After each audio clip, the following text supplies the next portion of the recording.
Hello everyone, welcome to my channel code story with Mike. तो आज अपने hash map या फिर हैश सेट के प्लेलिस्ट का वीडियो नंबर 14 करने जा रहे हैं। Okay, leet code number 1497 medium marked है, बट काफ़ी इजी कंसेप्ट पर बेस्ड है। ठीक है, ये जो कंसेप्ट है कई जगह यूज़ भी होता है। ठीक है, तो आई वुड से कि ईजी साइड जा सकता है ये प्रॉब्लम।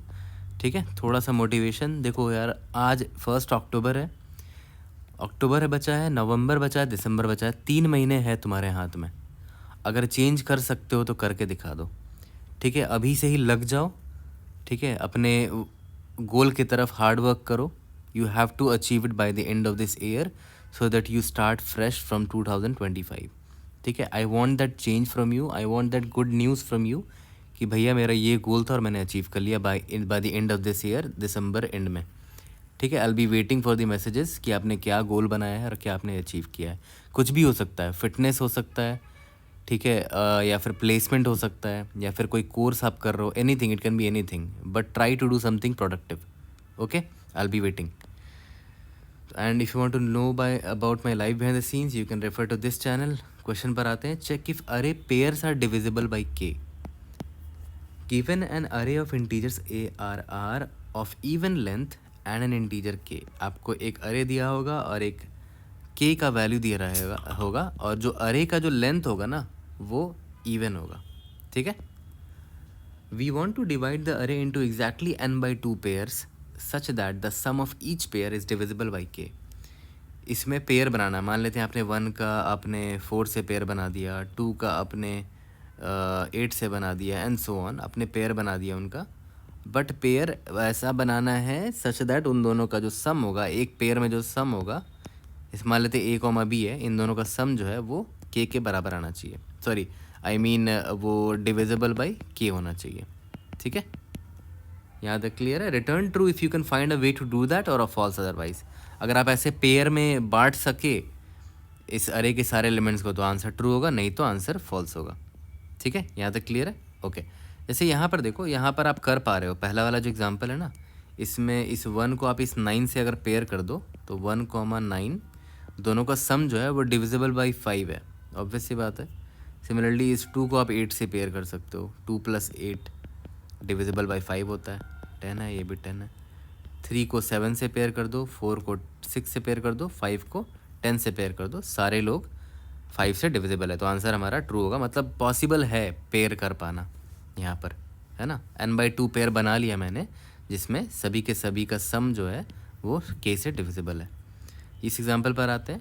1 2 3 4 5 6, इसमें आप मान लेते हैं 1 का आपने पेयरिंग करा 6 से, 1 + 6 = 7, it is not divisible by 10। तो क्या किया जाए, 1 का 5 से करके देखते हैं, 1 + 5 = 6, नॉट डिविजिबल बाई 10।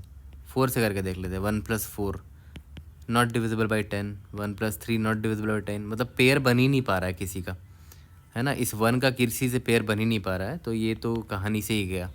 बट मुझे सारे एलिमेंट का पेयर बनाना है ना, तो ये पेयर नहीं बन पाएगा, n/2 पेयर नहीं बन पाएगा। ठीक है, कोई भी पेयर नहीं बन पा रहा। अगर आप ध्यान दो, मान के चलते हैं आपने 5 और 6 का पेयर बना दिया, ये भी 10 से k ≠ = 0, मतलब k से डिविजिबल नहीं है, तो आंसर फॉल्स होगा। ठीक है, ओके, याद रखना यहाँ पर क्या बोल रहा है। We want to divide the array into exactly n/2 pairs. आपको टोटल n/2 पेयर्स चाहिए। ठीक है, ऐसा नहीं कि कोई भी एक पेयर अगर डिविजिबल हो गया तो आपका काम बन गया, नहीं, आपको सारे टोटल n/2 पेयर्स चाहिए, और सभी के सम डिविजिबल बाई होना चाहिए k से। ठीक है, यहाँ तक क्लियर है। क्वेश्चन तो बहुत सिंपल है, समझ में आ गया होगा। अब आते हैं अपने थॉट प्रोसेस पे कि कैसे बनाएंगे इस प्रॉब्लम को, और क्या इसका की है इस प्रॉब्लम के पीछे। अब देखो, ध्यान देना, सबसे इंपॉर्टेंट की इसके पीछे पता क्या है, कि अगर कोई पेयर, मान लेते हैं ये पेयर है, अगर इनका सम जो है वो डिविजिबल है k से, तो पता है इसका मतलब क्या हुआ, कि अगर इस a का मॉड्यूलो रिमाइंडर निकाल दो, मतलब a मॉड्यूलो k करके जो रिमाइंडर आएगा, ठीक है, और b मॉड्यूलो k करके जो रिमाइंडर आएगा, मान लेते हैं R2 आया, इन दोनों का सम जो है ना एग्जैक्टली k के बराबर होगा। इन दोनों का सम एग्जैक्टली k के बराबर होगा। आप कोई भी एग्जांपल ले लो, ठीक है, जैसे यहाँ पर ले लेते हैं, याद करो k मेरा 5 था और मैंने 1 और 9 का पेयरिंग करा था, राइट। एग्जांपल ले लेते हैं, नॉर्मल सा मैथमेटिक्स है ना, सिंपल सा मैथ्स में लगा रहा हूँ यहाँ पर। k मान लेते हैं 5 है और मैंने 1 का 9 से पेयरिंग किया था, तो दोनों को अगर आप जोड़ोगे तो 1 + 9 जो है इट इज़ डिविजिबल बाई 5। ठीक है, तो मैंने अभी क्या बोला कि कैसे पता करेंगे कि डिविजिबल है। आप एक काम करो, 1 का इस 5 से रिमाइंडर निकाल दो। 1 मॉड्यूलो 5 करोगे तो रिमाइंडर आएगा 1, 9 मॉड्यूलो 5 करोगे तो रिमाइंडर आएगा 4। इन दोनों को जोड़ दो, एग्जैक्टली देखो के बराबर आ गया। ठीक है, और ये आएगा ही आएगा, नॉर्मल सा मैथमेटिक्स में लगा रहा हूँ यहाँ पर। ओके, यहाँ तक क्लियर है। तो ये चीज़ बहुत आपकी हेल्प करने वाली है और यही की है इसके पीछे। तो अगर इसका मतलब ये हुआ कि जैसे मान लेते हैं यहाँ पर 1 था मेरे पास, 2 था, 8 था और 9 था हमारे पास, और k = 5 था इनपुट। ठीक है, तो पता है मैं क्या करूँगा, मैं सबसे पहले तो रिमाइंडर स्टोर कर लूँगा सभी का। जैसे इस 1 का 5, 1 मॉड्यूलो 5 रिमाइंडर क्या आएगा, 1 आएगा। 2 मॉड्यूलो 5 रिमाइंडर क्या आएगा, 2 आएगा। 8 मॉड्यूलो 5 रिमाइंडर क्या आएगा, 3 आएगा। 9 मॉड्यूलो 5 रिमाइंडर क्या आएगा, 4 आएगा। ठीक है, यहाँ तक क्लियर है। अब देखो, ये तो नॉर्मल टू सम प्रॉब्लम जैसा हो गया ना। टू सम प्रॉब्लम में याद है क्या था, k = 5 है ना। टू सम प्रॉब्लम में क्या था, याद करो, ये रिमाइंडर्स है, याद रखना। ठीक है, तो मैंने अभी आपको क्या सिखाया था कि इस 1 का जिससे भी पेयरिंग हो सकता है, इस 1 का 9 से पेयरिंग हो सकता है, तो दोनों का जो रिमाइंडर होगा ना, उन दोनों का सम एग्जैक्टली k के बराबर होगा। अभी मैंने यही तो सिखाया आपको। ठीक है, तो मैंने रिमाइंडर यहाँ निकाल दिया है। जैसे ये 1 है, ठीक है, तो इस 1 का ये 1 रिमाइंडर का किस रिमाइंडर के साथ एडिशन किया जाए जो एग्जैक्टली k के बराबर आ जाए, है ना। तो 5 k-1 ढूंढेंगे। k-1 कितना हो जाएगा, 5 - 1 दैट इज़ 4। क्या 4 है मेरे पास, यस 4 है यहाँ पर। इसका मतलब ये वाला रिमाइंडर और ये वाला रिमाइंडर जिस भी नंबर का था वो दोनों पेयर हो जाएंगे। जैसे ये 1 और ये 9 था ना, तो 1, 9 पेयर हो सकते हैं। ठीक है, सिमिलर ये हो गया इन दोनों का। सिमिलरली इस 2 को ध्यान दो, ये तो रिमाइंडर का पहला पार्ट है। दूसरा रिमाइंडर कैसे ढूंढेंगे, k-2 करके देखो, 5 - 2 दैट इज़ 3। 3 है मेरे पास, यस 3 है मेरे पास। इसका मतलब ये रिमाइंडर जिस नंबर का था और ये रिमाइंडर जिस नंबर का था, ये 2 और 8 थे, ये दोनों पेयर बनाएंगे ना, तो एग्जैक्टली वो 5 से डिविजिबल होगा उसका सम। और आपको दिख भी रहा है क्लियर कट। यही सिंपल सा फंडा था इस प्रॉब्लम के पीछे। ठीक है, मैं आपको एक और एग्जांपल दिखा देता हूँ यहाँ पर, और भी अच्छे से क्लियर हो जाएगा। ये मेरा नंबर्स था, ठीक है, तो मैंने क्या किया, सबका रिमाइंडर निकाल लिया। जैसे इसका 7 से मॉड्यूलो निकाल लो, तो ऑब्वियस आपको एक मैप चाहिए होगा ताकि आप स्टोर कर सको कि कौन सा रिमाइंडर कितनी बार आया है आपके पास। तो रिमाइंडर अगर 1 आएगा ना, 1 मॉड्यूलो 7, 1 मॉड्यूलो 7 कितना आएगा, 1 आएगा। तो रिमाइंडर 1 का काउंट 1 हो गया। 5 मॉड्यूलो 7 क्या आएगा, रिमाइंडर 5 आएगा। तो 5 रिमाइंडर एक बार आया है, ये क्या है, रिमाइंडर है, और ये क्या है, रिमाइंडर का काउंट है। सिमिलरली 2 मॉड्यूलो 7 2 आ जाएगा। 4 मॉड्यूलो 7 4 आ जाएगा। 6 मॉड्यूलो 7 कितना आएगा, 6 आएगा। और 3 मॉड्यूलो 7 3 आएगा। ठीक है, ओके। अब देखते हैं कि किस तरह हमारा काम करेगा ये। सबसे पहले आपको ये तो 100% पता होना चाहिए कि आप किसी भी नंबर को 7 से मॉड्यूलो लोगे या फिर 7 के बजाय k बोल दो, तो रिज़ल्ट क्या क्या आ सकता है। रिज़ल्ट या तो 0 आ सकता है अगर वो एग्जैक्टली k से डिविजिबल हो, या तो 1 आ सकता है, या तो 2, या तो 3, या तो 4, या तो 5, k-1 तक की वैल्यू आ सकती है। ये आपको पता होना चाहिए भाई। अगर कोई भी नंबर को अगर आप 5 से मॉड्यूलो कर रहे हो तो वैल्यू या तो 0 आएगी, या तो 1, या तो 2, या तो 3, या तो 4 आएगी। 0 तब आएगा जब एग्जैक्टली डिविजिबल होगा। ठीक है, ये रिमाइंडर की वैल्यू यही सब आ सकती है और कुछ आएगा ही नहीं। देख लो, नंबर की वैल्यू कुछ भी डालो, 12 डाल लेते हैं। 12 मॉड्यूलो 5 कितना आएगा, 2 आएगा। 15 डाल लेते हैं। 15 मॉड्यूलो 5 क्या आएगा, 0 आएगा। 18 डाल लेते हैं। 18 मॉड्यूलो 5 क्या आएगा, 3 आएगा। ठीक है, एंड सो ऑन। मतलब 0 से लेकर k-1 तक का ही रिमाइंडर का वैल्यू आ सकता है। ठीक है, जैसे यहाँ पर भी देख लो, आपको दिख गया होगा रिमाइंडर। यहाँ पर देखो 1 है, 5 है, 2 है, 4 है, 6 है, 3 है ना। 0 से लेकर k-1 तक का ही रिमाइंडर पॉसिबल है ना। ओके, तो ये चीज़ तो आपको समझ में आ गया। नॉर्मल देख रहे हो, पूरा मैथ्स छिपा हुआ है इस प्रॉब्लम के पीछे, है ना। ठीक है, तो एक एक करके सारे रिमाइंडर्स को पकड़ते हैं। सबसे पहले याद करो मैंने बताया था ना कि 0 रिमाइंडर हो सकता है, या तो 1 या तो 2 या तो 3 या तो 4 या तो 5 या तो 6 मतलब k-1 k-1 तक का ही रिमाइंडर आ सकता है। तो सबसे पहले देखते हैं 0 रिमाइंडर है क्या मेरे पास, नहीं है, इसको छोड़ देते हैं अभी। 1 रिमाइंडर है क्या मेरे पास, हाँ 1 रिमाइंडर है मेरे मैप में। तो मुझे एक इसका काउंटर पार्ट कौन सा चाहिए, k-1 चाहिए, दैट इज़ 7 - 1 दैट इज़ 6। तो क्या 6 है मेरे पास, हाँ 6 है। तो ये दोनों पेयर हो जाएंगे, ये और ये पेयर हो गए, ठीक है, एक पेयरिंग पॉसिबल है। चलो ठीक है, इनका फ्रीक्वेंसी मैंने घटा दिया यहाँ पर, ठीक है ओके। या तो फ्रीक्वेंसी दोनों का इक्वल होना चाहिए, जैसे रिमाइंडर 1 वाले एक एलिमेंट है तो रिमाइंडर 6 वाले भी एक ही एलिमेंट है ना, इक्वल फ्रीक्वेंसी होना चाहिए दोनों का। अब आते हैं 2 पर।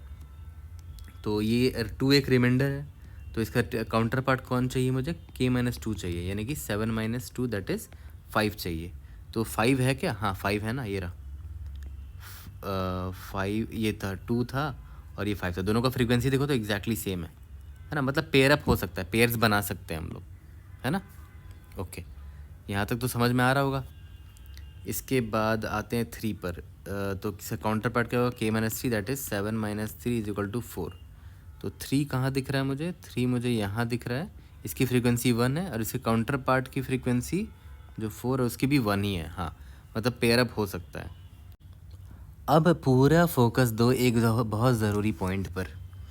अभी आप आए 4 वाले रिमाइंडर पर, बट सोचो क्या आपको इस 4 को देखने की ज़रूरत है, क्योंकि 4 जो है k-4 जब करोगे तो आएगा 3, और 3 को आपने ऑलरेडी देख रखा है, याद करो 3 और 4 का आपने पेयरिंग बना रखा था।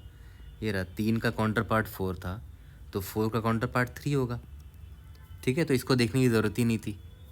सिमिलरली 5 को अगर आप ध्यान दो, 5 जो है k-5 इसका काउंटर पार्ट क्या होगा, 7 - 5 2 होगा, और 2 को आपने देख रखा है, 2 का 5 से आपने पेयरिंग कर रखा है, ये रहा आपने इन दोनों का चेक कर रखा है मैप में ऑलरेडी, तो इसको भी क्यों ही चेक करोगे। सिमिलरली 6 का देखो, 7 - 6 k-6 दैट इज़ कितना हो जाएगा, 1 आ जाएगा। 6 का और 1 का आप मैप में एंट्री चेक कर रहे हो, आप ऑलरेडी यहाँ चेक कर रखे होगा आपने, ये रहा 1 और 6 का। तो आपने नोटिस किया आपको कहाँ तक सिर्फ जाने की ज़रूरत है, कहाँ तक चेक करने की ज़रूरत है, ओनली k/2 तक चेक करने की ज़रूरत है, क्योंकि जैसे ये 1 है ना, 1 का आप काउंटर पार्ट 6 है, तो इन दोनों को आप मैप में चेक कर रखे होगे, तो यहाँ 6 को आप दोबारा क्यों चेक करोगे, 6 और 1 को यहाँ पर, ठीक है। सिमिलरली 5 और 2 को दोबारा क्यों चेक करोगे, यहाँ पर आपने चेक कर रखा है, ये रहा 2 और 5। सिमिलरली 4 और 3 को दोबारा क्यों चेक करोगे, आपने यहाँ पर 3 और 4 को चेक कर रखा ऑलरेडी, ठीक है, काउंटर पार्ट ही तो है ना। तो इसका मतलब क्या हुआ कि सिर्फ हम कहाँ तक चेक करेंगे, k/2 तक का चेक करेंगे। 7 है ना, 7/2 कितना होगा, 3 हो गया, तो देखो सिर्फ 3 तक का हमने चेक किया रिमाइंडर, क्योंकि इसके बाद जो है वो कुछ नहीं, मिरर इमेज टाइप ही तो है ना। ये 3 और 4 चेक करो या फिर 4 और 3 चेक करो, 2 और 5 चेक करो या फिर 5 और 2 चेक करो, 1 और 6 चेक करो या 6 और 1 चेक करो, बात एक ही है ना। यहाँ तक क्लियर है। तो हम इतने ही रिमाइंडर्स को चेक करेंगे, सारे रिमाइंडर्स को चेक करने की ज़रूरत नहीं है, ठीक है। तो सबसे पहला स्टेप मेरा क्या था, फाइंड रिमाइंडर्स, ठीक है, मॉड्यूलो के करने के बाद जो रिमाइंडर आएगा, एंड स्टोर इन मैप, ठीक है। दूसरा इटरेट इन रिमाइंडर्स, ठीक है। रिमाइंडर कहाँ से कहाँ तक हो सकता है, for remainder is equal to, याद करो 0 से लेकर remainder is less than equal to k/2 तक ही चेक करेंगे, याद करो। रिमाइंडर 0 भी यहाँ पर, 0 तो यहाँ पर था नहीं हमारा, 0 1 2 3 k/2 तक ही चेक करेंगे, उसके बाद चेक करने की ज़रूरत ही नहीं है, रिमाइंडर प्लस प्लस, ठीक है। तो अगर मेरा रिमाइंडर ये है तो मेरा काउंटर हाफ कौन होगा, k- रिमाइंडर, है ना। यही तो सिखाया था ऊपर, जितना चीज़ सिखाया अभी, बस आपको ये चेक करना है कि दोनों का फ्रीक्वेंसी सेम होना चाहिए। MP of counter half must be equal to MP of remainder, ठीक है। अगर इक्वल नहीं है तो रिटर्न फॉल्स कर देना। यहाँ तक क्लियर है। अब एक छोटा सा मैं आपको कॉर्नर केस दिखाता हूँ। अगर मान के चलते हैं आपका एग्जाम्पल कुछ ऐसा होता, ठीक है, मान लेते हैं ये आपका नंबर्स है और अब आपने रिमाइंडर्स निकाला, ठीक है,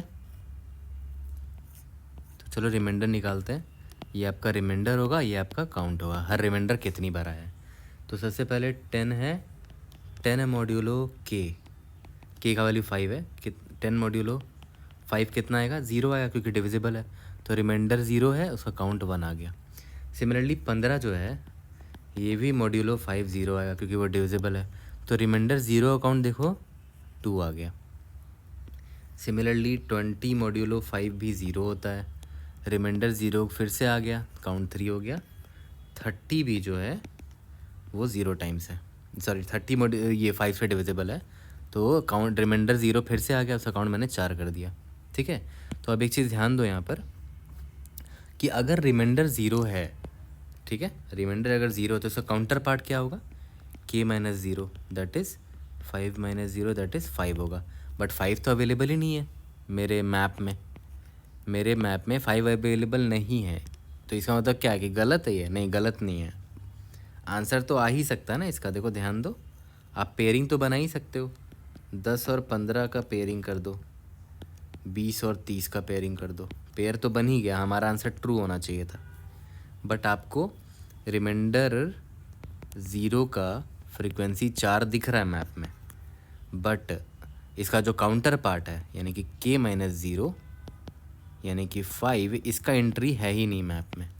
ठीक है, तो इसका मतलब क्या हुआ कि भाई रिमाइंडर 0 है ना, रिमाइंडर 0 है, तो इस केस में बस मुझे इतना देखना है कि ये इवन नंबर ऑफ होना चाहिए। ठीक है, रिमाइंडर 0 की फ्रीक्वेंसी इवन होनी चाहिए। इवन मतलब कि भाई पेयर बन सके, जैसे ये 4 एलिमेंट्स है ना, देखो फ्रीक्वेंसी 4 है, मतलब 2 का पेयर बना लेंगे हम लोग, है ना, पेयर बन जाएगा, सबकी रिमाइंडर 0 है।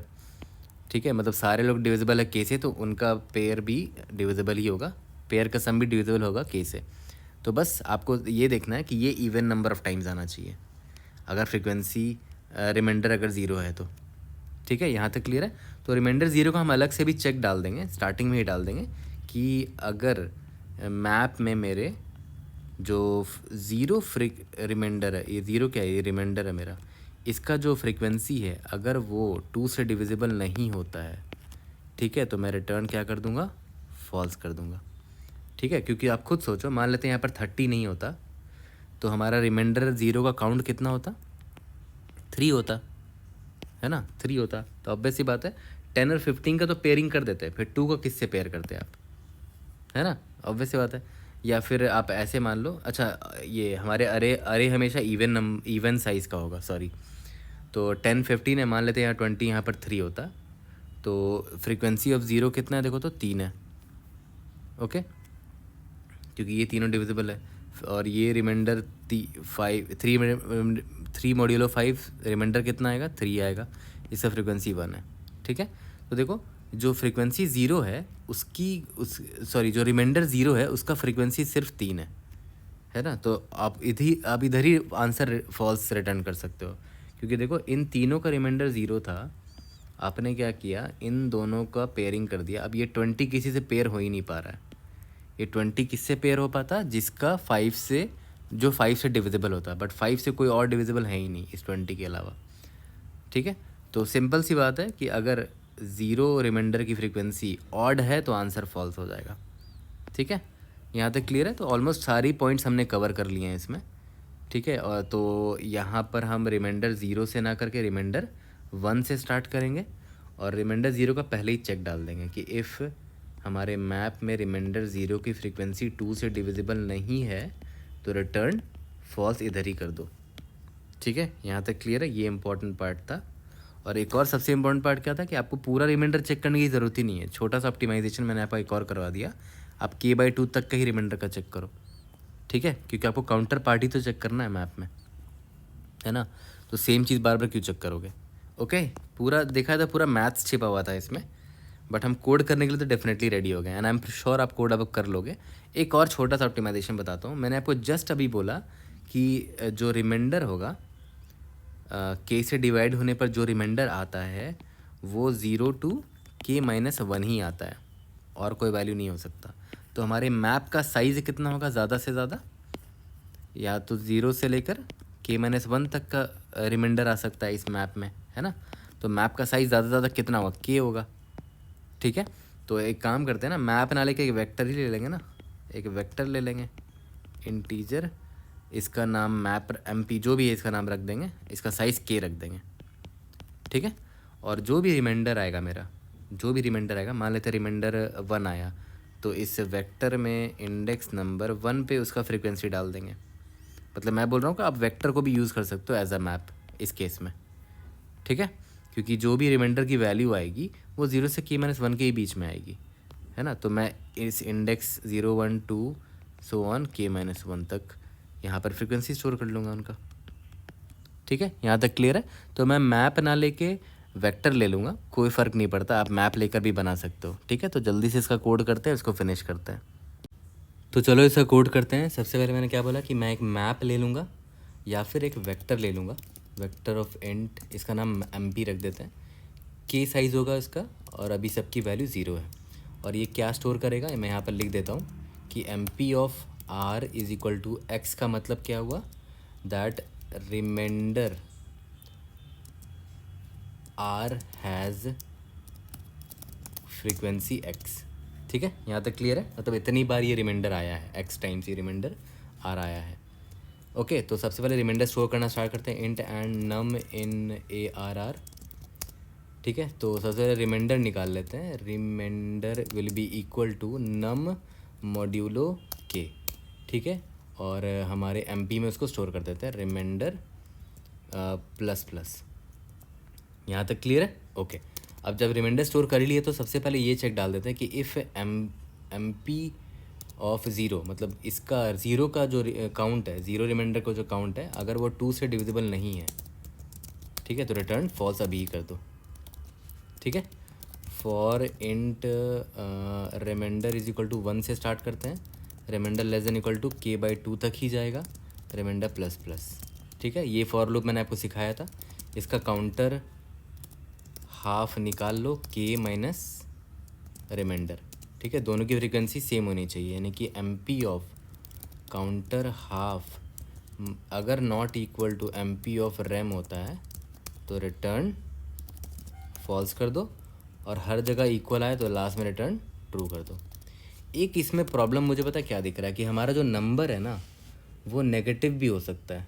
अगर आप कंस्ट्रेंट में जाओ तो यहाँ पर देखो नंबर नेगेटिव भी हो रहा है, तो उस केस में प्रॉब्लम पता है कहाँ पर आएगी, प्रॉब्लम यहाँ पर आएगी। नेगेटिव है और आप मॉड्यूलो के कर रहे हो तो रिमाइंडर नेगेटिव आएगा, और आप यहाँ पर नेगेटिव इंडेक्स में जाने की कोशिश करोगे, जबकि अरे में इंडेक्स नेगेटिव नहीं होता है, ठीक है। ऑब्वियस ये बात है।